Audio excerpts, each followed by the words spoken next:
If right now you're struggling to stay centered and some days you're feeling overwhelmed or perhaps even fearful, I want you to pay close attention because today we're going to be talking about how can you protect your mental health.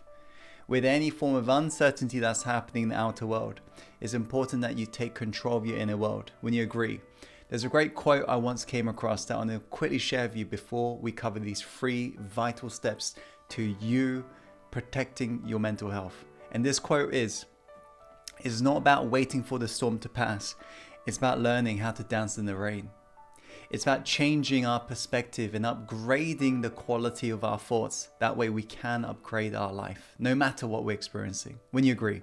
And so with that said, let's get started with the first point that will allow you to protect your mental health, which is to accept what is happening right now. And I know this sounds like quite a difficult thing to do, but realize this, inner suffering comes from non-acceptance. The more you resist what is, the more that will create inner conflict within you. And let's take, for example, if you've ever experienced procrastination in your life, when you're hesitating towards doing something, you realize the moment you get started and you actually pull the trigger, it's not a big deal. The hardest thing about procrastination is the bit in between when we're hesitating in getting the work done, right? Kind of like going to the gym for the first time. The hardest part is putting on your gym trainers. But once you're, for example, working out, it's not too bad. Especially when you worked out, you feel good. You're like, wow, I wish I would have done that sooner, right? And so realize this, inner suffering comes from the more you're trying to push away what's trying to happen. Because realize this, what's happening is happening and supposed to be happening. So the more we try to push away, the more we're inviting it to stay. I want you to just try this for a moment. Say to yourself out loud or in your mind, repeat it out loud. Just say the word no, no, no.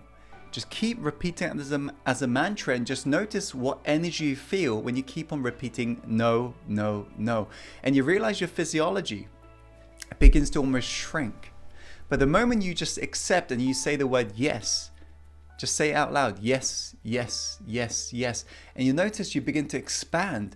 That's the power of acceptance. Realize what's happening right now is happening for the ultimate good. And whatever's happening, you can either choose to struggle and suffer, or you can choose to thrive. And that is a decision for you to make. Because the situation's never the problem. It's our story and the meaning about the situation that becomes a problem. Problem is not the problem, therefore.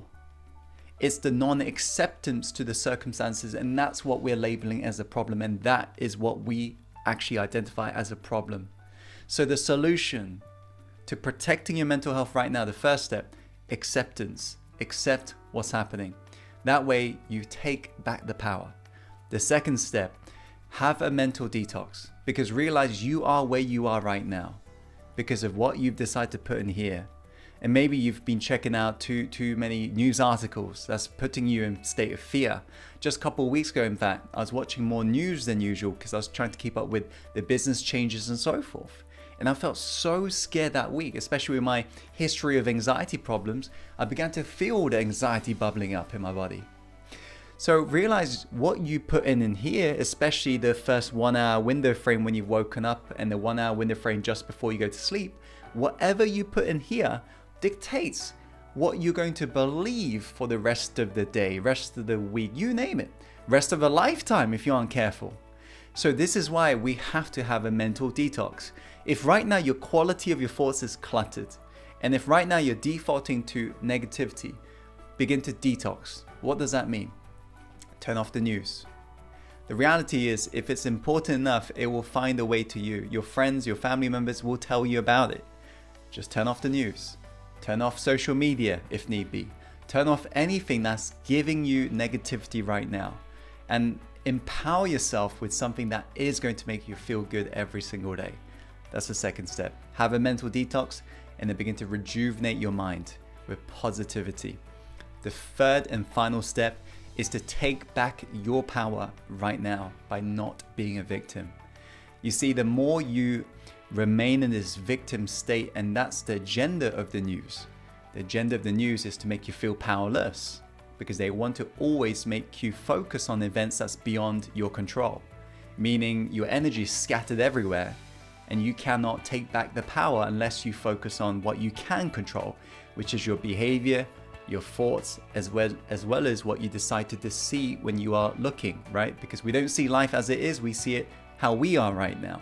So realize, if you want to take back your power and you want to feel empowered and you want to protect your mind, your mental health, you want to stop being a victim. What do victims have in common? These 3 traits. First being complaining. The more you complain, the more you're holding up this magnet to the universe, to the world, and saying, give me more crap. What you're going to be focusing on, you're going to see more of. The more you complain, the more powerless you're going to feel. The second trait victims have in common is justifying. The more you justify your current situation and literally basically blame the current circumstances in regards to why you cannot excel right now, the more powerless you'll feel, because you need, for example, this situation to get better before you get better. When in reality, for life to get better, you got to get better right now. For life to change, you got to change right now. You got to take ownership, because there is greatness within you, but you got to own that. Is that making sense? And the third trait that victims have got in common is blaming. The more you blame other people in regards to why you can't get what you want right now, the more powerless you'll feel, because you need them to change before you change. You got to change first, then they will change. You got to take back your power and stop giving away so easily. Stop giving it away for free. Focus on what you can control versus what you can't, because when you agree, there are so many things that can happen out there that we can't control, but we've got every control of what happens in here. And that's why, if you want to protect your mental health, I want you to follow these 3 steps today. Remind yourself over and over again to accept what's happening, have a mental detox, and don't be a victim. And that way we can get through this. We can get through whatever other events we're going to experience in our life, and we can truly not survive but thrive. Go out there, and if you're ready to tackle the day with positivity, be sure to comment in the chat box below, born ready, and look forward to hearing from you very soon.